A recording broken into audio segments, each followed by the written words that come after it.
කැඩිච්ච පෙට්ටියක් හදා ගන්නවා. මල්ල කෙලියයි නෑ එහෙම මොකක්වත් එකක් නෙවෙයි. මේ මගේ බයික් එකේ පිටිපස්සේ තිබුණු අර ප්ලාස්ටික් පෙට්ටිය. අන්න ඒක පුපුරලා ගියා. ඒක හදන්න හොඳ තැන තමයි ෆයිබර් කරන්න තියෙන්නේ. දඹුල්ල ඉතින් ෆයිබර් කරන්න වෙන වැඩු නෑ. මෙයා දවස් කීපයක් හොයන් ආවා හිටියේ නෑ. අද යන්තම් අල්ලගත්තා. ඒක නිසා ඔන්න යන්තම් යා මේක පිළිවෙලට වැඩේ කරලා දෙනවා. මේ ඉන්නේ. ෆයිබර් නම් ඉතින් මේ තමයි අලුත් තැනකට යනවලු. දැන් ඉන්න තැන හැංගිලා තියෙන්නේ මේ කොහොම හරි තව සති දෙක තුනකින් දඹුල්ලේ මිරිස්ගෝනියාවේ බාර් එකේ එහා පැත්තේ සේල් එකත් එහා පැත්තේ ෆයිබර් ඩෙපලක් ඔන්න අලුතෙන් දානවා. අලුත් නෑ ඒක තියෙන තැන තමයි අරගෙන යන්නේ.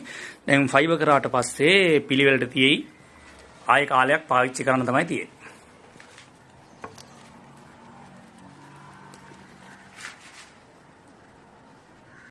වැඩේ සෑහෙන්න ඉවර වෙලා තියෙන්නේ. දැන් ඉතින් මේ වේලෙන්න දාලා තියෙන්නේ මේක.